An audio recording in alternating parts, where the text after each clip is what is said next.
विनेश के सिर पे हाथ रख के अपनी बेटी बोलते हो और आपका मंत्री उन्हीं बच्चियों को, उन्हीं में से एक किसी बच्ची को अपने बिस्तर पे ले जाता है, तो ये कहाँ का न्याय है? अगर आपकी खुद की बेटी होती तो आप क्या करते?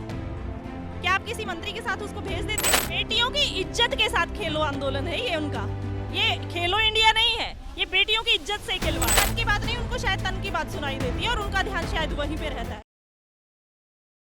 जब भी बीजेपी के मंत्रियों पे बात आती है तो सरकार की बोलती बंद हो जाती है, और वही इस बार भी है कि सब कुछ सामने होने के बावजूद भी, डायरेक्ट उंगलियां उठने के बाद भी ब्रजभूषण के खिलाफ कोई एफआईआर नहीं हो रही। तो ये बहुत संगीन मामला है और इसको संगीन तरीके से लेते हुए ही बच्चियों की जल्द से जल्द सुनवाई होनी चाहिए और एफआईआर दर्ज होनी चाहिए। 7 महिला पहलवानों ने जो है एफआईआर दर्ज कराने की कोशिश की, एक नाबालिग है, पॉस्को एक्ट का मामला है। इतना गंभीर मामले के बावजूद सरकार की चुप्पी क्या बता रही? भ्रष्ट सरकार है तो सरकार की चुप्पी क्या बताएगी? यही बता रही है कि हम अपनी जो भ्रष्ट नीतियां हैं उनको जारी रखेंगे। हम ना बेटी को मानते हैं, ना रोटी को मानते हैं, ना हम समाज को मानते हैं। अगर उनको बेटियों की थोड़ी सी भी परवाह होती, बेटी बचाओ बेटी पढ़ाओ का नारा देने वाले वो लोग बेटियों के साथ जब ये मेडल लेके आई थी तब इनके साथ फोटो खिंचवाने भी, मतलब इनके साथ में खड़े हुए थे, एक आश्वासन भी दिया था कि हम आपके साथ हैं। तो आज कहाँ हैं साथ? आप दिल्ली में ही तो बैठे हैं ना, और दिल्ली में सड़कों पर आपने बेटियां बैठा के रुला रखी हैं। आप क्यों नहीं इनके समर्थन में आते? आपकी तो एक आवाज तक नहीं निकली। कम से कम सच्ची या झूठी कोई एक लाइन इन बच्चियों के पक्ष में या विपक्ष में बोल तो दीजिए। जी से जब मिले थे प्रधानमंत्री मोदी जी तो उन्होंने कहा था कि तुम तो मेरी बच्ची हो, क्यों गुस्सा हो गई थी तुम? एक जिक्र तस्वीर वायरल हुई। क्या लगता है कि अपनी बेटी कहना जिसको, वो आज रो रही है, उसके लिए एक शब्द ट्वीट तक ना करना, अपने सांसद के ऊपर कोई कार्रवाई ना करना, और दिल्ली पुलिस पर जिस तरह से दबाव है एफआईआर दर्ज नहीं? देखिए, वही है कि भ्रष्ट सरकार की भ्रष्ट नीतियां हैं और इन नीतियों को जड़ से उखाड़ फेंकने के लिए इस बार इस सरकार को भी उखाड़ के फेंकना होगा, तभी हमारी बेटियां सुरक्षित हो सकती हैं। आप विनेश के सिर पे हाथ रख के अपनी बेटी बोलते हो और आपका मंत्री उन्हीं बच्चियों को, उन्हीं में से एक किसी बच्ची को अपने बिस्तर पे ले जाता है, तो ये कहाँ का न्याय है? जब एक नाबालिग बच्ची के केस का मामला है तो वो तो आपको तुरंत संज्ञान में लेना चाहिए था। अगर आपकी खुद की बेटी होती तो आप क्या करते? क्या आप किसी मंत्री के साथ उसको भेज देते या उसके खिलाफ आवाज नहीं उठाते? तो ये बेऔलादों की सरकार है, इनको कुछ समझ नहीं आएगा। पहले किसानों ने बहुत बड़ा प्रदर्शन किया था, हालांकि आप लोग सरकार को घुटनों पर लेकर आए, सरकार ने आपकी मांगों को मांगा, आज आप लोग पहलवानों को समर्थन देने के लिए आ रहे हैं। क्या लगता है अब जरूरत पड़ गई इस आंदोलन को और बड़ा किया जाए? ये आंदोलन बड़ा हो चुका है, ये एक अलग रूप ले चुका है और कल देखिएगा, कल जैसे ही सुप्रीम कोर्ट का फैसला आएगा ये आंदोलन एक नई दिशा पकड़ेगा, 100% पकड़ेगा।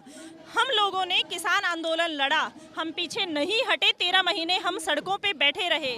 उसी मिट्टी में पलने वाले और उसी मिट्टी में खेल कूद कर बड़े होने वाले ये पहलवान हैं और ये हमारे बच्चे हैं। इन बच्चों के साथ भी हम तब तक डट के खड़े रहेंगे जिस तरह हम किसान आंदोलन में अपने कानूनों की वापसी के लिए खड़े रहे। मंत्री तो खेलो इंडिया की बात करते हैं ना, लेकिन इंडिया कैसे खेलेगा कि जब देश की महिलाओं के साथ? बेटियों की इज्जत के साथ खेलो आंदोलन है ये उनका, ये खेलो इंडिया नहीं है, ये बेटियों की इज्जत से खिलवाड़ है।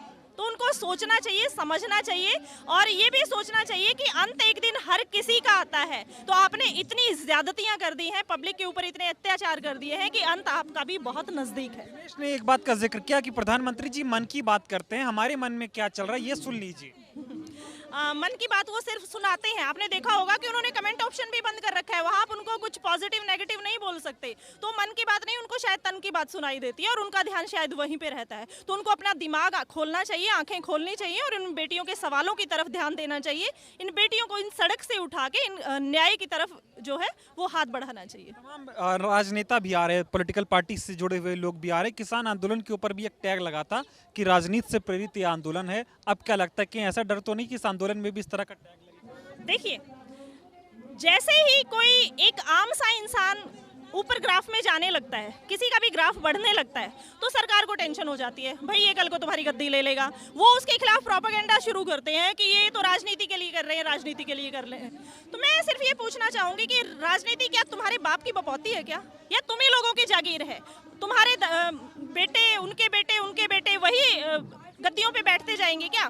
जो आप जैसे ये हजारों हमारे भाई बहन हैं, पढ़े लिखे, समाज से, अच्छे समाज से बिलोंग करते हैं, अच्छी इनकी नीतियां हैं, इनको समझ है हर चीज को चलाने की, तो ये बच्चे मैदान में क्यों नहीं आ सकते? जब ये बच्चे मैदान में आने लगते हैं तो वहां से आईटी सेल शुरू होता है, भ्रष्ट आईटी सेल, कि ये राजनीति कर रहे हैं। प्रधानमंत्री जो परिवारवाद को खत्म करने की बात करते, कल ही देखिए एक चैनल में आके बोले थे। है क्या प्रधानमंत्री का परिवार ही नहीं है। और परिवारवाद की वो क्या बात करेंगे, आप देखेंगे हर पार्टी में परिवारवाद चल रहा है। जब भी कोई बच्चा किसी आम से समाज से आगे निकलने लगता है तो उसको कुचलने की साजिशें शुरू हो जाती हैं। यहाँ भी वही साजिशें हैं। और हम तो कहते हैं कि हमारी कम्युनिटी से, किसान कम्युनिटी, मजदूर कम्युनिटी से बच्चे आगे निकलने चाहिए और हम उनको सपोर्ट करें। प्रधानमंत्री बहुत बड़ी बातें करते हैं, बेटी को पढ़ाने की बात करते हैं, बेटी को बचाने की बात करते हैं, लेकिन चाहे ये मामला हो जाए, इससे पहले भी आपने दिल्ली में तमाम घटनाएं देखी, देश भर में जिस तरह से लड़कियों के साथ यौन उत्पीड़न हो रहा है, रेप के मामले सामने आ रहे हैं, क्या लगता है कि सरकार लॉ एंड ऑर्डर के मामले में विफल रही? अगर सरकार की नीयत होती लॉ एंड ऑर्डर फॉलो करवाने की तो वो एक झटके में करवा सकती है, ये आप सब भी समझते हैं। और पुलिस या जो भी सरकारी तंत्र है वो ऊपर से चलता है, उनका कोई दोष नहीं होता बीच में। जब ऊपर वाले मलाई खाएंगे तो नीचे वाले भी तो मलाई खाएंगे। पुलिस ने एफआईआर दर्ज नहीं की, क्या लगता है दबाव में है दिल्ली पुलिस? बिल्कुल दबाव में है। अगर दबाव में नहीं होती और मतलब बच्चियों की बात नहीं सुनी जाती क्या? लोकतंत्र की हत्या हो रही है तो दबाव ही दबाव है यहाँ। भूषण जिनका नाम सामने आ रहा है, आप लोग तो खुद कह रहे हैं और पहलवान भी कह रहे हैं, बहुत बड़ा नाम है, सांसद हैं, 6 बार से माफियाओं के तौर पे उनका नाम लिया जाता है, बाहुबली नेता कहे जाते हैं। क्या लगता है इस वजह से दबाव में है सरकार कि एक बाहुबली नेता को बचाए कि पहलवानों को न्याय? बिल्कुल सही कह रहे हैं, वो अपने नेता को ही बचाएंगे। और वो बाहुबली जिसने अपने एरिया में खौफ बनाया हुआ है तो वो उसकी तरफ हाथ क्यों करना चाहेंगे? दूसरा, फिर वो बीजेपी के मंत्री हो गए। किसी और पार्टी के मंत्री होते ना तो अब तक बीजेपी सड़कों पे बैठ के हाय हाय कर रही होती, जैसे स्मृति ईरानी करती थी सिलेंडर को लेके हाय हाय। अब वो सिलेंडर हाइक आप देख रहे हैं, पर आज उनमें से कोई सड़कों पे दिखाई नहीं दे रहा। आप जैसे ही लोगों से बात कर रहा था, उन्होंने कहा स्मृति ईरानी की तो खुद एक बेटी है, उनको तो सामने आना चाहिए। बिल्कुल। महिला संगठन जितने भी हैं उनको यहाँ पे सपोर्ट करने के लिए, और जो सत्ता में बैठी हुई औरतें हैं उनके जमीर को जागना बहुत ज़रूरी है। आप वहाँ पे किसी विश्वास के साथ बैठे हो, अगर आप नारी समाज के साथ कोई भी सहयोग नहीं कर सकते, उन पे हो रहे हुए अत्याचार को आप सहन करते हो, तो आप बराबर के भागीदार हो। इस मामले पे कल सुप्रीम कोर्ट सुनवाई करेगा, क्या लगता है कितनी उम्मीद है कि आप लोगों के पक्ष में किस तरह से? हम कोर्ट पर विश्वास करते हैं। अभी पिछली स्टेटमेंट भी हमने जो देखी उसके अनुसार हमें उम्मीद है कि कल कुछ अच्छा होगा। बेटियों को न्याय मिलेगा? क्या लगता है कितना वक्त लगेगा, कब तक सरकार को जगने में कितना देर हो जाएगी? हम जब किसान आंदोलन लड़ने आए ना तो हम सोच के आए थे 10-15 दिन में खत्म हो जाएगा, और हम 13 महीने बैठे थे।